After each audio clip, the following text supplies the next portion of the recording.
Let's move into the B's and P's. Exactly, Jared's in my headset, getting it right, the bans and picks. As Big Money will be first pick yet again. So curious that Cyclone has selected second. Though to be fair, if Big Money are going to take care of all the good stuff themselves, maybe second pick's not so bad. Maybe not. I think they were doing a good job in their side lanes. It wasn't only Conviction on the Jing way, but you were mentioning YWaddle. That first pick, Jormungandr, going a long way. Being able to survive almost what was a solo kill. Being able to ulti away as the shield bash was coming out. Just not enough damage for Jabami to be able to lock him down. Though I do think, as you said, Jabami had a good game too, just couldn't quite get the punish. So King Arthur Xbalanque banned again by Big Money, Merlin banned, and last game was Achilles, so I imagine that'll be the case here again, and that means Jormungandr can be picked up for YWaddle yet again, and I really don't know why he wouldn't. The kind of performance that he had on it might as well go right back to that well, and he certainly does. That dive line potential with the World Serpent is so obnoxious. Yeah. Solo, support, mid, doesn't matter what role it is, gonna be bringing in the pain. If it ain't broke, don't fix it. YWaddle should be having another great game. Just needs to worry about some of that early game pressure from the start. No, Terra comes in for Cyclone. This is a strong pick up. Obviously, a little bit harder to knock up the Terra, and just gives a really good amount of teamfight presence. So does Artio, I think, but this Terra might be even stronger. The Earth and Fury is such a big tool for them. They're going to pair that with the Cernunnos. So remember last time that dual lane, it was the Artio and the Medusa. Looks like this time it's a whole different look. Yeah, Cernunnos is a lot less safe than the Medusa, I would say, simply because you don't have CC immunity. You do have a way to lock people down with the Wild Hunt, but it's just more of a mid to late game focus with basic attacks, trying to use your shifting of the seasons to get the better edge. Well, looks like if NanoAdaption doesn't want the Artio, then Big Money does. This one looks like it's going over to Xerxes, who played the Kepri very well last time. Looks like Conviction, after, what was it, 4-0-6 or something like that on the Jing way, gonna go right back to the Jing way. I see no reason why he should be making any adjustments, but now they're gonna have a bit more of an aggressive support. This is a mind shift a bit for Xerxes. Kepri can do is mostly just peeling, it feels like, some initiation, but this Artio, she's gonna need to be in the thick of it. Yeah, I don't expect Artio or Jormungandr to go in the jungle, so that definitely should be an Artio support, and you're so right. Xerxes on that Kepri in the last game was doing a good job in terms of surviving for the most part, even though he was getting picked off by that Ratatasker global pressure. I think on the Artio, he'll have a better time at engaging than the Kepri. I think so too, as Overrgrown picks up this Scylla for the middle lane to round out their draft. This gives them just a ton of burst. The Amma monster is hard to contest in terms of instant mage damage. The question is, do they have enough setup? Terra has plenty. Root, stun, even potentially a root from Cernunnos. There's definitely some good setup there. You just want maybe a little bit more so you can get plenty of crushes off in there to mix in with those Amma monsters. Double jungle ban between both of these teams now. I thought that Big Money would be leaving the Bakasura open for themselves, but once they saw Cyclone ban away one jungler, they probably thought that the Bakasura was going to be picked up by them instead. Well, they do have a lot of the picks from last game. The Artio is the only change, so they banned Poseidon to force Panda mid onto something else, but it's Big Money who themselves banned away the Bakasura as Guan comes through for Cyclone. Now they have a good bit of sustain. Terra's Monolith, just her ultimate, and now the Guan Yu. We're going to need some gods that can apply anti-heal very well, and I don't know that that's Janus, right? I mean, even if he gets Divine Ruin, how well does he apply? No, definitely not a good choice to go Janus if you're looking for anti-healing. Susano doesn't really apply it as well, so but a Brawler's Beastic on him is really good anyway, so I'm not too worried there, but I'm surprised we haven't seen Serket snap pick after that Guan Yu. This could definitely have been strong in for these junglers to try and limit some of this healing. Susano, though, does fill a slightly similar role to the Ratatasker. Rat comes on a little bit sooner than Susano, but they both can be pressure during that laning phase in a pretty substantial way. So I'm definitely excited to be seeing Privative back on this pick here again, or not back on that pick, but on a different pick that can do a lot of the same similar stuff.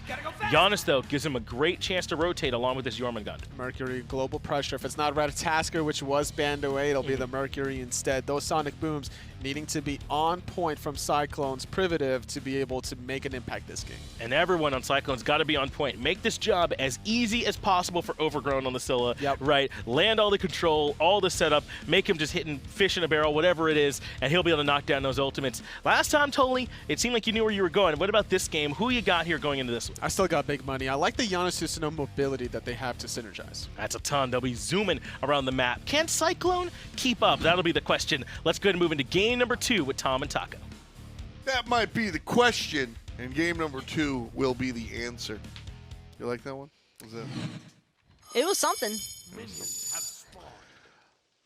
Dom and Taco bringing his business. Doug LeBlanc on the ones and twos. And we're going to have Oh, no. Oh, no. I was getting ready for a nice, real smooth jazz, but instead it's a happy Hiccup Monday. Nope. No, not today. Howdy, I'm beating hiccups. this. I'm beating this. If I can just keep the same sentence going for an incredibly long period of time, I'll count the seconds of the clock if necessary. 25, 26, 27. Can't take a breath or let myself breathe. Now that you're breathing, how's the... I'm good. I think it's over. I think the scare is over. It's all about regulating your breathing and forcing yourself to restart your breathing. Oh, is that what it is? That's really all it is. It's just your breath intake and you're controlling your breathing again. You can take really big, like several deep breaths in and out, usually enough to kick the hiccups, or you keep talking. Like that actually really does help get rid of your hiccups. I very rarely get hiccups. I guess because I never stop talking. So there you go. Easy. I am gonna be scared the rest of this set though, from like, you know when you do like the one laugh that goes wrong and then you're just like, oh no, it's back. Don't you start. Don't, no. You're trying to psych me in. That's messed up, man. That's not even right. Oh, that was really funny to me. Oh, no. I feel it still. Like, it wants to come back, but I can't let it. 'Cause then it's there forever. Forever. Like a day, it's a full 24-hour event. Oh my goodness. That would be... I don't think I've ever had a hiccup for 24 hours. Standard start.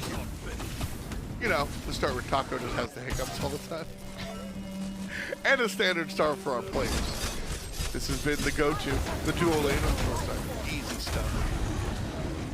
This allows the solo laner to get some pressure and to just have a little bit more help.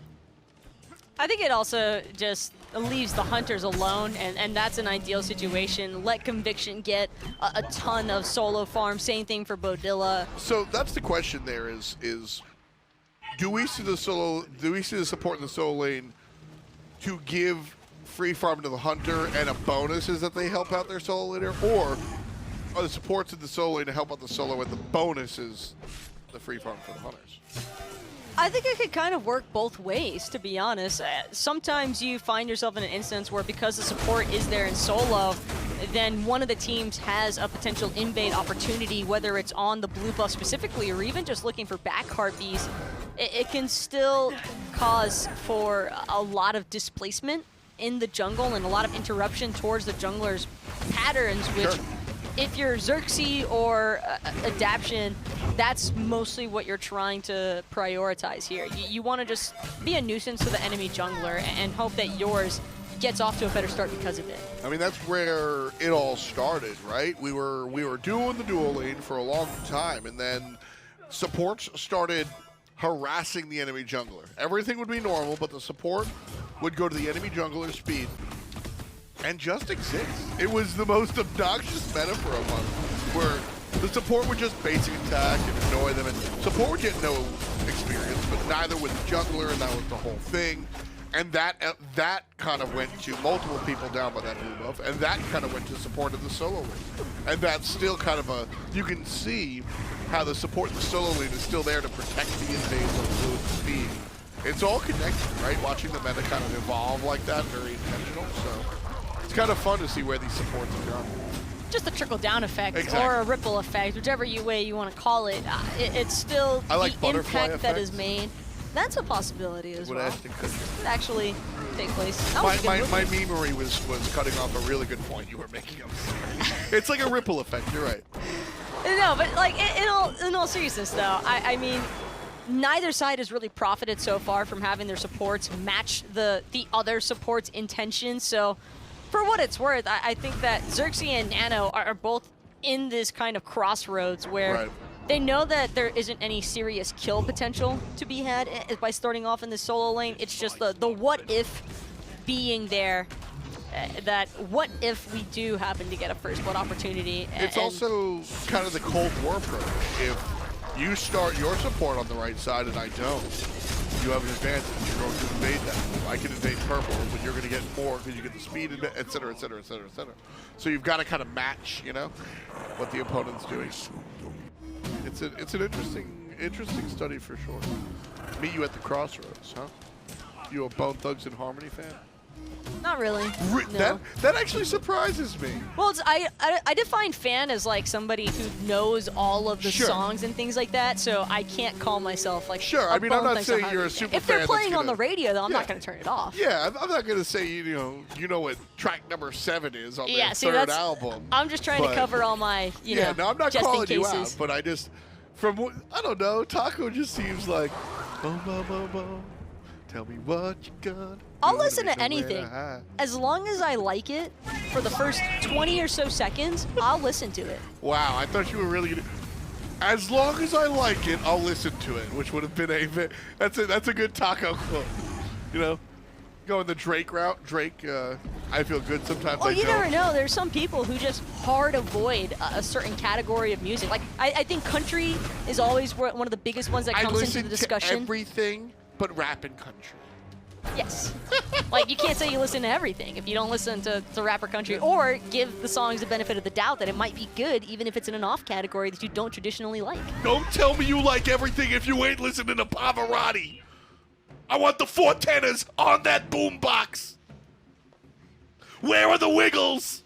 I think the first artist to really challenge whether or not I could get into a category would probably be Rico Nasty. Really? When Team Money introduced that one to my life, I was like, this is intense. What about Stitches? Intense. In your face!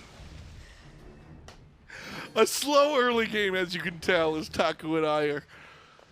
I don't know. I've been having a pretty good time here. Oh, no, So, I mean, the public might have their own concerns about, you know, what we were doing between Game 1 and Game 2, that this is where we are now. But Well, basically, we're going to see some of our first action of the game as Beaudilla gets knocked up. And this should confirm a first blood. But Beaudilla has some other plans, forces the ultimate out of Privative. Privative didn't want to use the ultimate, but Beaudilla hung on for long enough that it forced the Susano ult out. So Beaudilla, like I said, as soon as Susano shows up in that lane, you kind of know you're toasted. But make the best. First blood for nothing is one thing, but first blood for an ult, it's still a trade. And this is where it could be problematic, though, for YarBadKid, and he's going to have to invest that Sonic Boom a little bit preemptively. Xerxes was still giving chase, but gonna be unable to catch up to that Mercury.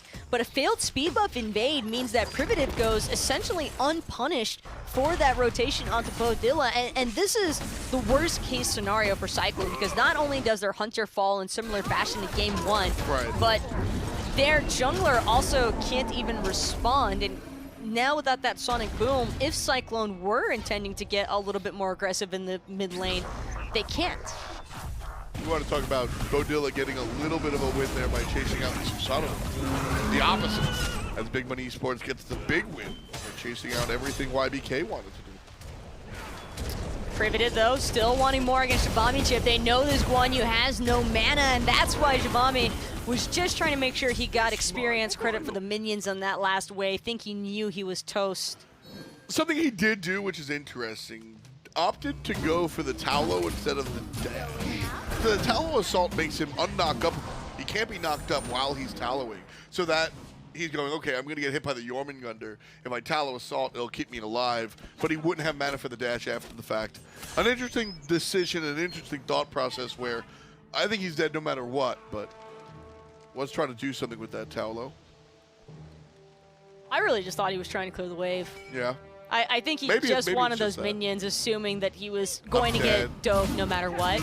Because there's no way that Xerxes doesn't help assist in a tower dive, just like Beaudilla, trying to get aggressive with conviction.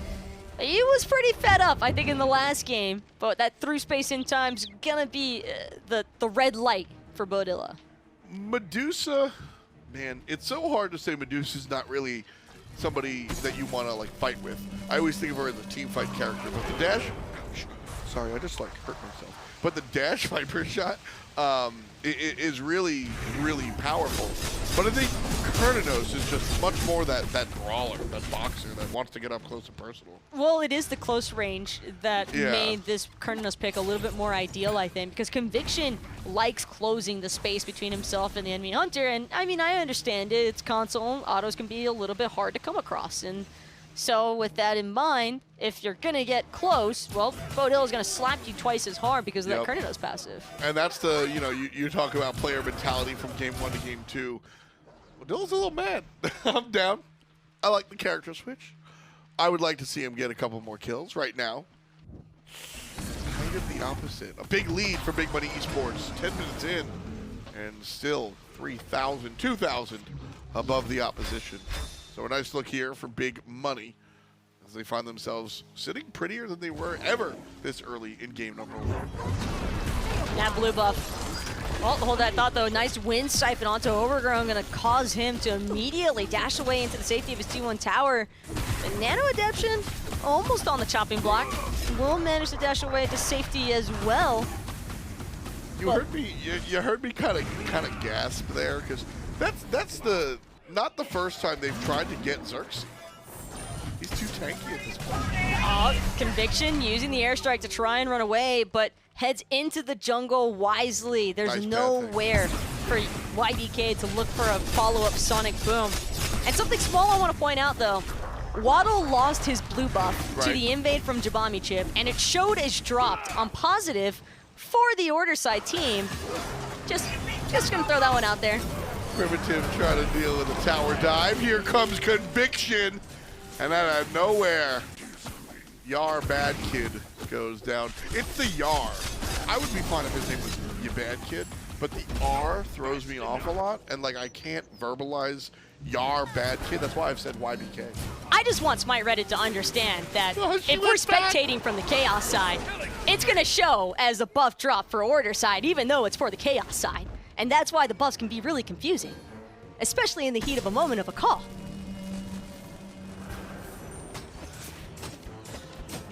But yeah. Taco. Tell me about those buff invades. I love you, Taco. I am fed up, Tom, of these guys not understanding. I'm pretty hungry. I wouldn't mind being fed at all. Gold Fury goes down to Big Money Esports. Lemon pepper or pastrami?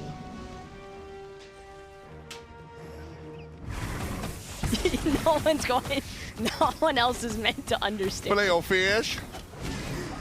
That's what I'll take. Big Money Esports making a Filet-O-fish out of Cyclone here. 4 kills to none.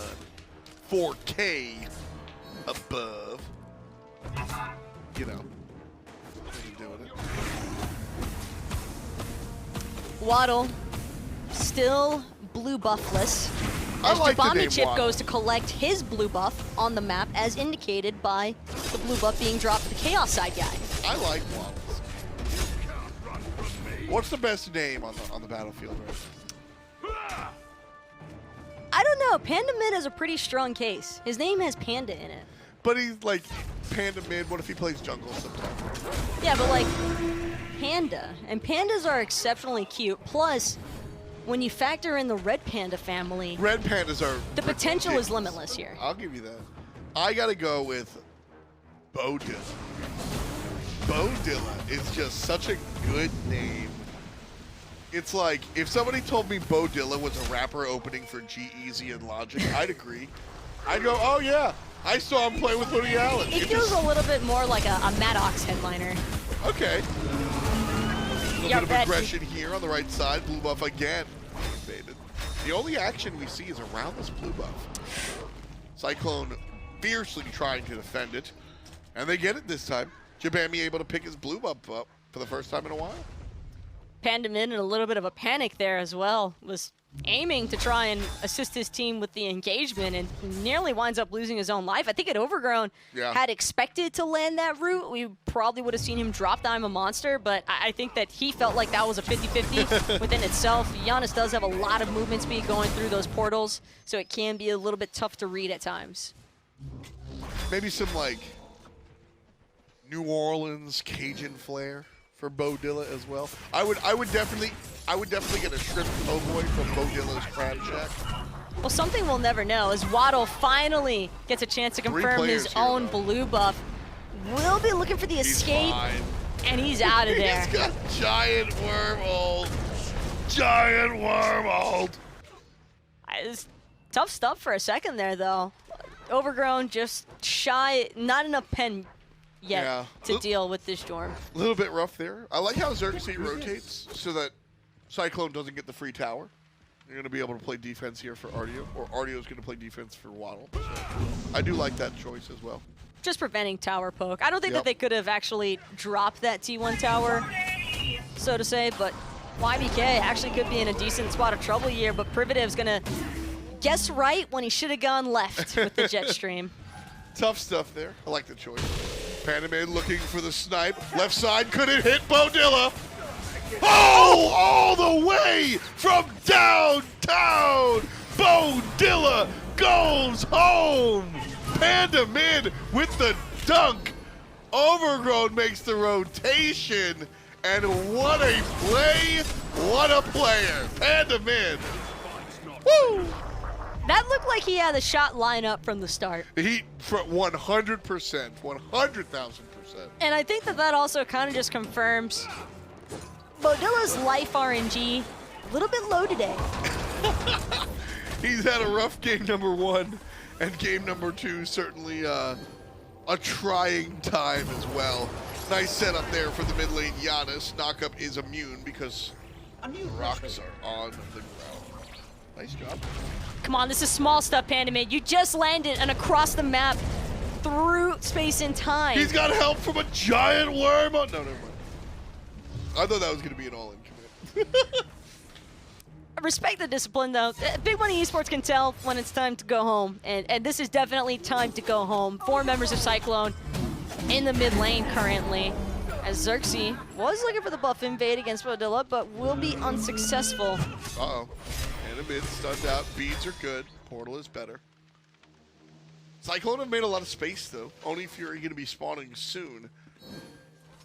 But not soon enough. If Oni Fury is up right now, I say they go for it. But the small amount of time that they need to wait for it to actually spawn here, Taco, players will be back. Here's an ultimate from the jungle, and oKonviction in trouble. oKonviction with nowhere left to run, just surrounded on all sides. As YBK is going to get credit for the last hit onto the Jing. And now that power play opportunity is back into effect here for Cyclone. Yep. This would be a strong period of time for them to, they just need to start on the Oni Fury, and Yeah. I'm glad that they already began pulling it. yWaddle's here, doesn't have ultimate for another couple of seconds, but he's the one to blow things up. Cyclone do get the Gold Fury, and that'll bring things closer to a tie game. Previously, Big Money had a larger lead. Now it's cut down to about 2,000, 3,000. Still pushing into the enemy jungle is Big Money Esports. They want to get revenge, and the red buff could be it, but it takes too long for it to spawn. Slight look towards mid, crossing the street. All right, Big Money Esports just walking away. Pyromancer is due to respawn pretty shortly here, so Pandamid doesn't have beads, gonna get rooted in place unless the portal is gonna bail him out. Still has that through space and time, and the Aegis perfectly timed as well. A really solid disengage from Pandamid. Xerxes was there just in case he was needed, but it's tough when you're trying to just settle onto collapsing a Janus. Overrgrown had a fantastic play there. Privative is flanking from the left side jungle and blinks on the Scylla. So Scylla blinks forward. Scylla blinked away from the Susano, and Privative just stood there like, what? I think that looked kind of unfortunate for Yar, by the way. I'm pretty sure his Sonic Boom got interrupted as Beaudilla gets knocked up by the Fire Giant strike, trying to buy his team some time to rotate. Gonna be forced out of his beads. Aegis, but Privative falls on the backside. Panda mid with the shotgun from a distance this time. Beaudilla is just a heat missile for these ultimates from the Janus, man. This is getting unreal now. Ultimate out of Overrgrown hits, but that's a tanky worm. And yeah, Pandamid last time. See, that's the thing. Pandamid with the I call it, the ultimate here. That's a long-range shot on the right side of the map, and we'd be celebrating that like nuts if he didn't already hit a cross-map shot. I mean, this is a good game for Pandamid. Before I asked for best name, not best aim. Did you hear me right?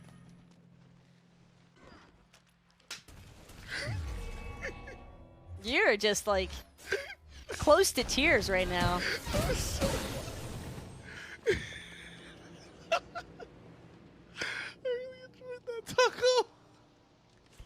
what's happening right now.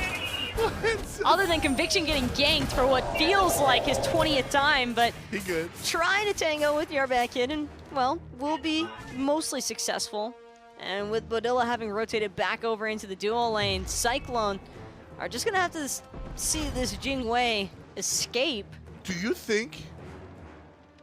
Do you think his name is Beaudilla? It could be. I called him that the first time I casted a Cyclone set. Like but a real Louisiana Cajun French Spanish combination. like there? I said, Beaudilla. I saw it, but I like Beaudilla a lot more. Like Beaudilla. Yeah, it's kind of like the whole, oh, goodbye, Beaudilla. Yeah, Beaudilla falls down one more time.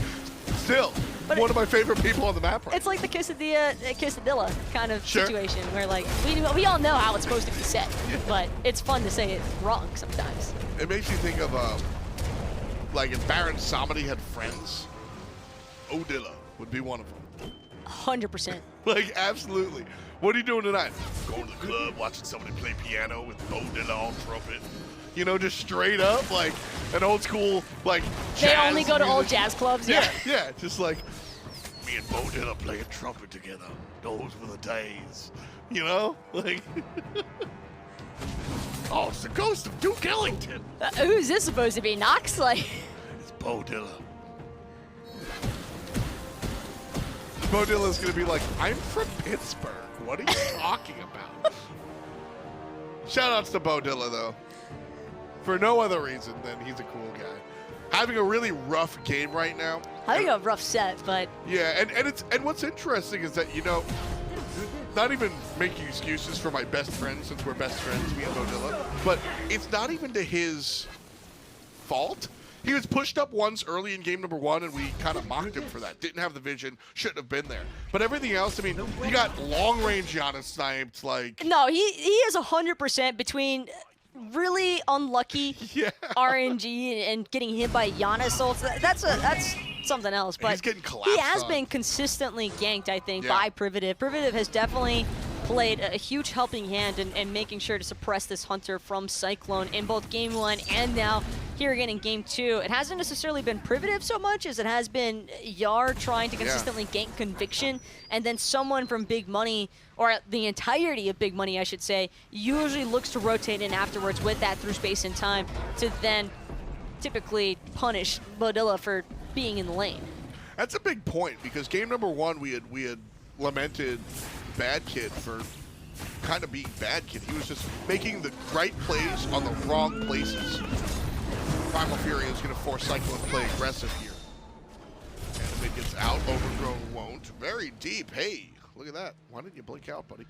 Big Money Esports, though, repeatedly put pressure on that duo lane. Cyclone didn't respond. YarBadKid kind of made the right plays in the wrong plays. Here, Cyclone responded. They made plays on this duo side. Problem was, they just weren't as good as Big Money's, who get the Primal Fury and line up for the team fight. Panda mid already prepared to cut off NanoAdaption. Just like that, JabamiChip could now be under siege if he's not careful. Still on the getaway, but a quick Janus portal to cut his escape dreams right out the door as Privative Nice takes out the Guan for one final hit. Come on, Tell me if you've man. seen this one before. Conviction running away from the Mercury. Yeah, YarBadKid has had a really rough set. Again, I give the team, I will give credit where credit is due. The team has made the adaptation from game number 1. They looked back and they went, all right, YarBadKid, you had a good game, but you didn't affect the dual lane. So, like I said, they Cyclone make a concentrated effort to attack the left lane. It just wasn't good enough, and Big Money respond better every time. And look at Privative still attacking the left lane. His entire team's on Pyromancer, but they don't need their Susano when he can easily collect on a T2 instead, because all of Cyclone was looking to rotate for another potential team fight opportunity, but by the time they make it towards the Pyromancer objective, that's already been shredded by Big Money, and It just feels like this constant tugging of Cyclone's attention into every single direction that Cyclone don't really seem to understand how to handle this. You want to talk about setting the pace of the game. I mean, this is an example of what happens when a jungler sets the pace of the game. Privative has been everywhere that Cyclone has been 15 seconds prior. I feel like last game, Yar kind of felt like he dropped the ball on ganking the duo lane over and over again on Ratatoskr, who could probably punish a Jing a little bit easier than a Mercury. Mercury, your special delivery is doing her a favor, so unless you get the Sonic Boom, we'll talk about that in a second, though. Privative's going to escape through the portal that Panda Mid just made, as Panda Mid also collects on another. Panda Mid! Out of control. The big worm comes out. YarBadKid will take down the Hunter, but Panda Mid again in and out of the team fight, and all on top of everything. There's another one. Unstoppable. Folks, I need to point this out. That man got 2 double kills in a single fight. That's a quadra kill for those of you keeping track at home. NanoAdaption's here as well, knocked up. Panda Mid stays a little far in range. I'm just saying, Panda Mid has had a phenomenal game on the Janus. This Janus has been an absolute nightmare for Cyclone, because every single time a team fight appears to be going into Cyclone's favor, Panda Mid's just right there to seal the deal back into Big Money Esports' hand. And now, with that Phoenix being removed, Big Money Esports can start turning their directive towards this enhanced Fire Giant, which is only going to make things even more problematic for Cyclone. They're having to deal with Fire Minions as is. I can't even imagine trying to deal with Panda Mid once he has the enhanced Fire Giant buff around him. Yeah, it's going to be an uphill battle for sure. Panda's had fantastic positioning as well. Uses his ultimate to cut through the team fight, shoot out an unstable vortex, and then portals back to safety, and just kind of sits.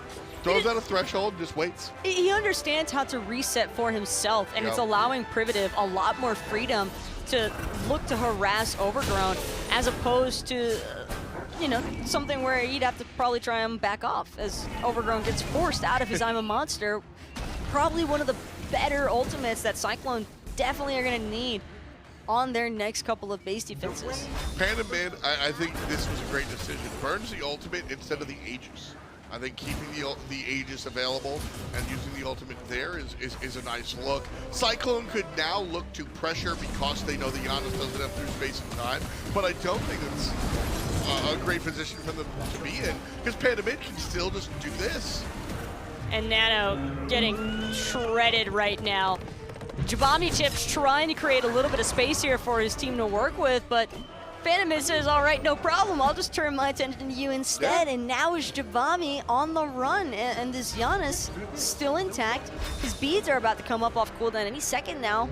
And so is that through space and time. It's been real comfortable for Panda Mid, that's for sure. Dish out a little bit of extra damage. The team on the right side. Susano dragging the enemy jungler with him towards the left. Right side tier 2 under attack. Left side we've got the jungler battle.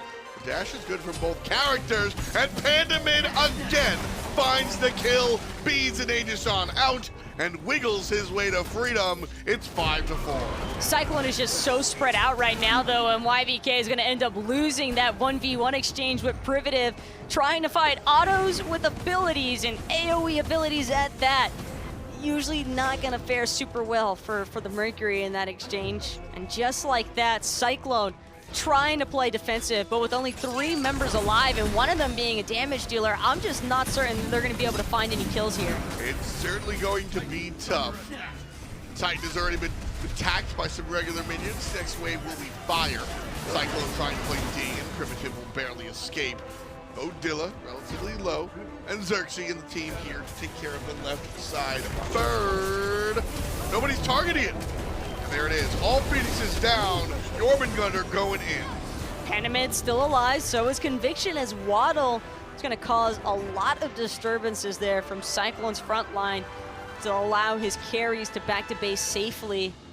JabamiChip tried to cut off Conviction, but it was just too little too late for that Guan to catch up. And now yWaddle gets his back to the safety of his own base. And all that gold that Big Money Esports just acquired from everything they siege being spent directly into finishing off item builds, getting 6 items slotted, and picking up those pots. Nearly a 20,000 gold lead amassed. That's not a mistake, folks. That is real stuff out of this one. Big Money Esports with a phenomenal lead. They're going to pick up a gold fury, and that might as well confirm 20K. Still, where do they push? Do you just march down left and say do it? Well, mid lane, Phoenix has respawned. yWaddle could use some assistance as well, but Panda Mid's got his attention towards entirely this Mercury, and YarBadKid might be stuck between a rock and a hard place. He's going to end up sonic booming right on top of oKonviction, and JabamiChip wasn't expecting the airstrike forward. 2 players already dead. Make that 3, baby! Overgrown and Adaption, the only one alive. But that should be a wide open window. Players on Big Money Esports a little bit low, but Overground's lower. And that's the door. That's the opportunity. Man, even if Conviction goes down, nobody here to play D. They've pulled the goalie. And Cyclone are going to lose this one. That is funny. Conviction goes down to the buzzer. Well, Big Money Esports take the set. Doesn't matter though. Conviction got the Terra's blessing out of Nano, and that would have been the only defensive motive that, or point that Nano could have probably offered at that stage. But I think Nano even knew that the game was arguably done for after 4 of his teammates wiped. Yeah, exactly. Nobody really able to defend the Titan there, so that one has to go the way of Big Money Esports. Game 1 went to Big Money Esports. Game 2 goes to Big Money Esports. So the whole set goes to Big Money Esports. Big money. Nice stuff there in the set. 1 left to go, but first, let's visit the desk. Well, Big Money Esports cash out here in our set over in PS4 as they come out with a pretty big win. What was it for you that stood out for me? Because this just looked like the Privative and Panda mid show from where I was sitting. I don't know if we saw anything different. I don't know. I saw some big clutch, big money ultimates from that Janus. All the way towards the dual lane. Not having a good time was the Cernunnos, unfortunately. Big money walk out on top with a clean 2-0. I agree. Beaudilla had a rough time in this game. Really, I think it would be fair to say both our hunters did. Conviction got a fair amount of aggression from YarBadKid as well, but it just was more in the case of Beaudilla. Privative really sat on top of him with the Susano and never let him breathe. But it's hard not to talk about just how well Panda Mid played ad nauseum. I mean, he was constantly hitting snipes. His unstable vortexes were all over the place. And yeah, Privative sets my man up to do it by hitting shots like this. So, I mean, those two guys really got it done. And we were kind of questioning their draft at first because they didn't have the anti-healing to deal with the Guan and the Terra. Thinking like, okay, why no Circuit? And they picked Susano, and it just seems like a very comfortable pick for Privative, where they don't necessarily care about countering the strategy of the sustain on the opposite end. They're just worried about their own style. And it makes it much harder to sustain when they're just hitting really nice picks. Like, you never get a chance to heal back up from the Guan Yu. He hits both, by the way. You never get a chance to heal up from the Guan Yu if you're getting, you know, if this is happening. This is so pretty, by the way. If you're getting blown up. It's a great definitely replay. Who did this? This is awesome. Definitely not aware whatsoever that this was coming, because he was still basic attacking the whole entire time. There was no comms, there was no awareness at the minimap, because you can see those portals on your minimap as they're being created. The big unfortunate. Just smacks into the back of Beaudilla. Not much more that could have been done there. As he takes 6 deaths that game, just nowhere near the type of impact I assume that he was trying to have there in that game. But I mean, yeah, I mean, look at it, 17-1 between Privative and Panda Mid. Hard to lose games when your jungle mid combo is playing that way. yWaddle yet again created great space for them on this Jormungandr, but I want to give some credit to Xerxes as well. I love the way he played on the Kepri. Felt similarly about this Artio too. I mean, it's easy when your jungle mid are looking this good, but I think also they did a really good job controlling him. I mean, YarBadKid could definitely, when he got that crit online, have caused some problems in this game, but he was never afforded that space with which to do so. Definitely not afforded that space, and despite the Conviction Jing not having the same kind of performance in game number 1, that just takes off a lot of pressure from him. Big Money Esports able to play collectively as a unit, so that way they have other players stepping up when it's necessary. That's right, yeah. Cyclone's like, all right, Conviction, I see your Jing I ain't doing it to us this game. Turns out that it's okay. They don't need him to do it again. Privative and Panda Mid can can do exactly that and really make your day pretty rough. Let's go and take a look, though, at those standings. They should be updated after that game. See how everyone is sitting. Big Money at 4 and 6. So is Cyclone, but Big Money got to be feeling pretty good after that win. Yeah, Big Money now going to be able to be number 2 with the game plus minus being at -2 as opposed to Cyclone's -4. Very even in the standing. Neither of these teams can make it to the midseason invitational, so it's all about trying to prepare for themselves in phase 2. Yeah, it's surprising no one. It looks like Nemesis beat Benedict's Cavalry, what we've come to expect. No one has stopped Nemesis yet. Formerly Shrimp Gang, now Nemesis. This team is one to absolutely worry about. I mean, it's just going to be tough to stop. It is, because this is the Season 4 champions from that console region in the Xbox back then, now in the PlayStation North America, and I'm expecting good things from them in the mid-season invitational. That's right. Jumpa certainly has a big old championship ring catching the light, I assume, as he shows some of these PS4 guys how it's done. We still have more console action coming for you, though, so don't go anywhere. Make sure you stick right here, and we'll be right back.